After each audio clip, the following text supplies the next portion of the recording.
Let's quickly go to the next topic. Courts restrain the DSS, the Attorney General of the Federation, from arresting Sunday Igboho. And Oyo High Court in Ibadan granted an ex parte motion restraining the DSS from arrest and the Attorney General from arresting and from even tampering with the bank account of the popular Yoruba agitator, Sunday Igboho.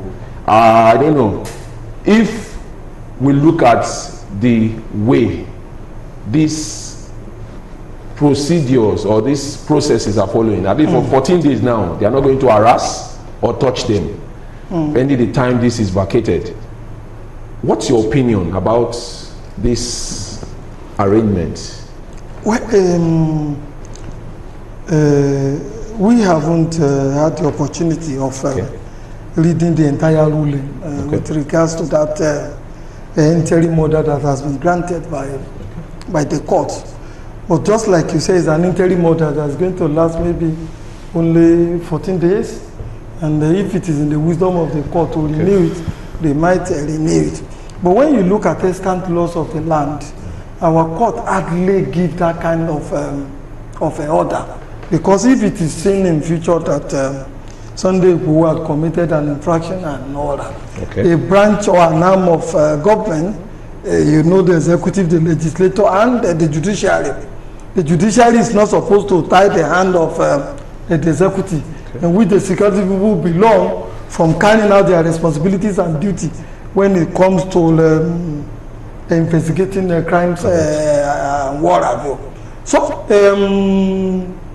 the Attorney General of the Federation, maybe the EFCC, the DSS and all that, can also go back to court and say, maybe after the 14 days and say, look, my lord, we have this, make evidence or proofs available to the court.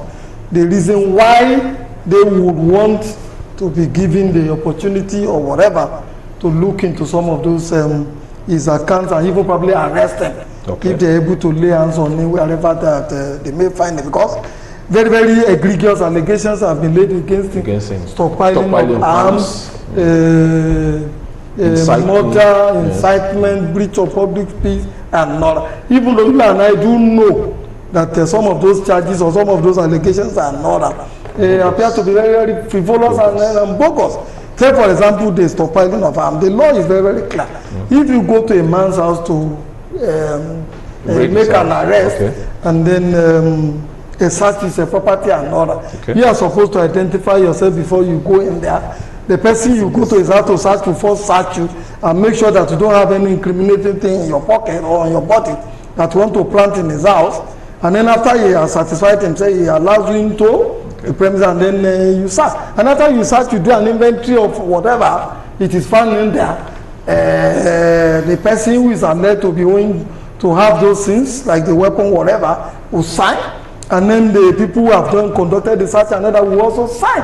And then both will be given an inventory of whatever was found in the premises at that period of time. Was that followed to the letter in the case of the search that was allegedly conducted in Sunday Igboho's house? The answer is no. They also did something extraordinary. Sunday alleged that he had a CCTV camera in his house, and that when the DSS were leaving, they removed the box where the data of the DSS camera was at this time. For what purpose will you do that? That is to erase or ensure that they didn't leave any trace as regards whatever activity that they may have carried out within that premises. And that is beyond their brief. If you will permit me to use the word. What are you also find out that the DSS are very funny. Funny in the sense that if you remember what happened during the NSAS era and all that. The army force denied that they didn't go there to shoot. Later they said they shot. Later they said the bullet that were found in there. But an organization like the CNN was able to carry out a very thorough investigation and trace all the bullets, the pellets, with the number that are found in them to the sources where those bullets were bought in Ukraine. So the DSS, all the arms and ammunition that they are parading, they have also forgotten that certain persons will have the opportunity or will take the pain to begin to investigate the sources of those weapons. If perchance they have the temerity to bring them to court and tender them as evidence. And I don't see how they can sustain that kind of a very frivolous charge. Too many times our security men tell very bogus lies, and they think that the Nigerian people are daft, they are illiterate, they are unable to comprehend all these silly things that goes on all the time. And we say times without number. Did you see the FBI make any insinuations, any guesses, any or tender any proof of evidence that they cannot substantiate? They went into telephone logs, conversations, video evidence, WhatsApp, and what have you.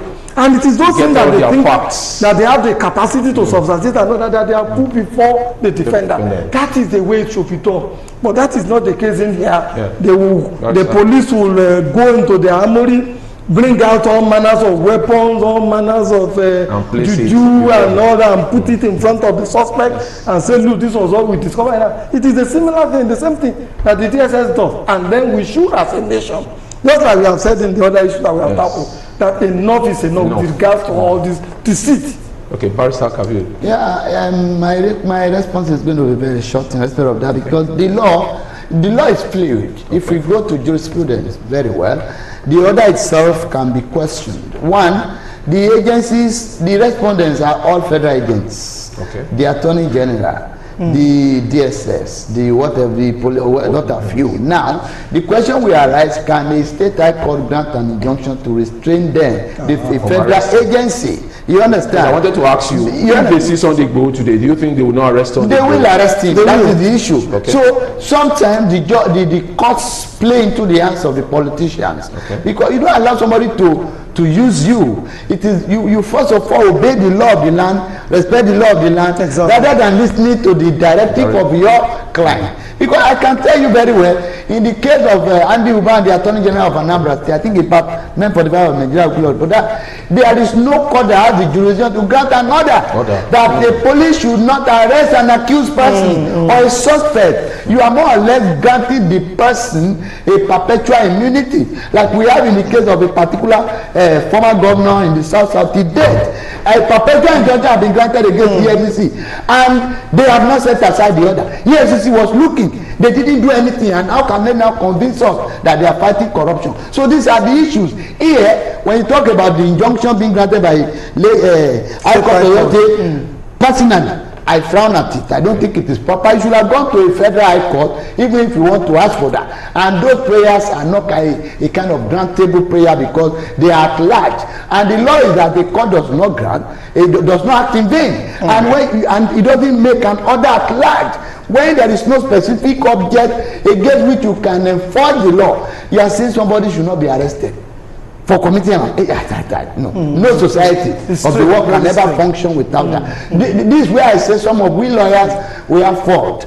Judges have their own faults. There are some briefs you shouldn't take. You understand? Because it's against the law. Like the DSS, for instance, we have lawyers who will still come and defend those their illegality before the court. These are things that the Legal Professional Disciplinary Committee should be handling to instill discipline in the system. Okay, let's hope that in the next 14 days that the DSS is going to adhere to this. Not arresting him. Well, and again, not arresting, not killing. And again, Igboho is not even within the jurisdiction of Nigeria now. Yes. So do you make an order from Nigeria to ban the Republic of Benin officials? These are not supposed to be. So we hope that they will hold on to these 14 days. And, that's all.